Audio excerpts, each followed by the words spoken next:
கோலி talk Kollywood news. Samantha வீட்ல சாயிஷா தமிழ் திரையுலகத்துல அடுத்த முன்னணி ஹீரோயினியா வர்றதுக்கு அனைத்து தகுதிகளும் உடையவர்னு திரையுலகத்தினரால பாராட்டப்பட்டு இருக்கவங்க வனமகன் படத்துல அறிமுகமான சாயிஷா இப்போ கருப்பு ராஜா வெள்ளராஜா படத்துல நாயகியா நடிச்சிட்டு இருக்காங்க. நாகார்ஜுனா அமலா தம்பதியினரோட மகன் அகில் அறிமுகமான அகில் படத்தின் மூலம் 2015ஆம் ஆண்டு தெலுங்கு திரையுலகத்துல நாயகியா அறிமுகமானாங்க சாயிஷா. அந்த படம் படு தோல்வி அடைஞ்சாலும் தமிழ்ல வனமகன் படத்துல நாயகியா அறிமுகமாகும் வாய்ப்பை பெற்றுட்டாங்க. அந்த படத்துல அவங்களுடைய நடிப்பையும் நடனத்தையும் பலரும் பாராட்டினாங்க. தெலுங்குல முதல் படத்துல பெற்ற தோல்வியை சரி கட்டும் விதத்துல இப்போ தெலுங்குலயும் வாய்ப்புகளை தேடிட்டு இருக்காங்களாம்.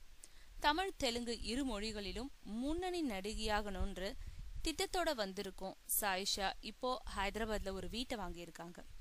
அந்த வீட்டுல இதுக்கு முன்னாடி சமந்தா குடியிருந்தாங்களாம். சமந்தா அந்த வீட்டுல இருந்த போதுதான் தெலுங்குல முன்னணி ஹீரோயினியா உயர்ந்தாங்க. அந்த அதிர்ஷ்டம் தனக்கும் கிடைக்கும்னு நம்பிக்கையோட இருக்காங்களா சாயிஷா.